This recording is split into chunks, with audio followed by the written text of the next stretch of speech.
John, I want to start with injuries. How's the squad looking ahead? Yeah, with, fine. Mansfield? Everyone's fit and healthy. You know, obviously we've still got the long-termers, but they're back on the grass. So Ros, Longello, Jerry Bagaloo is on the grass. They're running, which is good to see. And Sean's coming on along nicely as well, Sean McConnell. Are we likely to see those players you've just mentioned before the end of the season? No, we won't. We won't be seeing them, no. What about Toby Savin? How far is Toby's not too bad yet. Yeah, he's looking well as well. He's looking sharp on the grass, so we'll see. Kelvin Mellor's not been involved the last couple of games. What's the situation there? Just wanted to have a look at a few different things, as I've touched on before in my interviews. Kelvin's done really well for us here since he's come in. And so just want to look at a few other options that we have. 7 months is a long time in football. That's how long Liam Coyle spent out. How good was it to get him back on the pitch? Absolutely brilliant, Adam. Great. I'm just made up to see him there. And you know, obviously, it's just a shame that we haven't got game minutes into his legs. He's literally come back and then he's got to go straight into the first team. But no, that'll do him the well. It's a good Saturday against a very, very good side. How have you found it so far in the job? Yeah, enjoying it. Challenging, but enjoying it. Yeah, it's all good. What are the biggest challenges? Just everything day to day. You know, just making decisions. Organising training sessions, dealing with players individually, having unit meetings like a back four, a back five with the keeper, just everything. So and it's a challenge and it's good and everyone's responding in the right way. So yeah, it's been great. But enjoying it. Enjoying it. Yeah. Just in terms of what happens in the summer, how much planning has started and what sort of things are you doing? Well, planning started. It started weeks ago, to be honest. So we're looking at players from everywhere. So you know when the squad goes home and the training finishes, you know, we're sitting at the desk, we're looking at on software, you know, to different platforms, if you like, to look at all these players, to make sure that we get a detailed look at it and profiles of these players and bringing the right characters first and foremost into the club.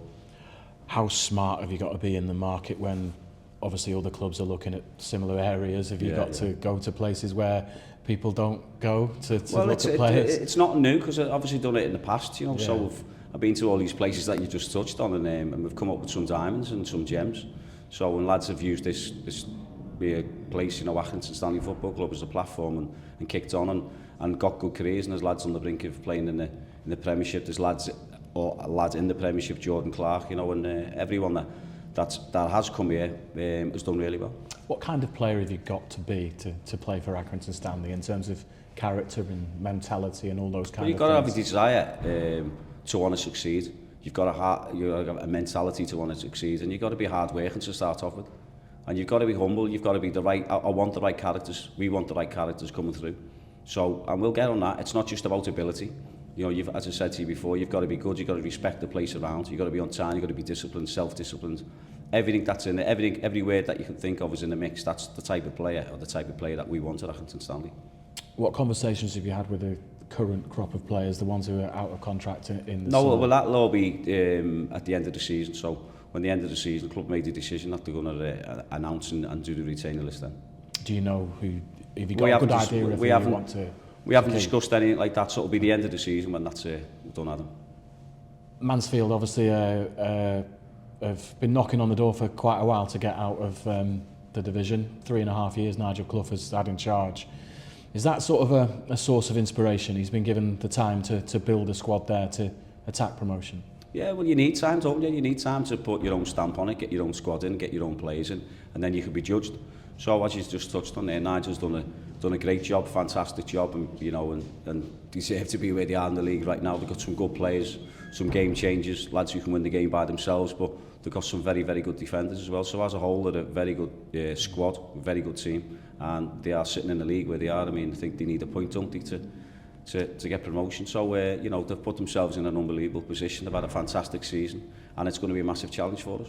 And Nigel Clough's obviously had an extraordinary career, more than 1,000 games. He was the League Two Manager of the Year on Sunday night, given that award. This will be his 200th game in charge. How good a coach, manager has he been, following in the footsteps, of course, of his father? Well, you've just touched on everything there. I mean, I don't know what to say. It's been an outstanding coaching career he's had. You know, and he's won promotions and done what he's done. So, you know, what words do you want me to say? He's just, as I said, he's managed most teams that he's done exceptionally well with them. obviously you're on this run of 4 successive away games. How difficult is it? Well, it is difficult, Yeah. it's a challenge, and it's not, and it's teams that you're playing that have got something to play for.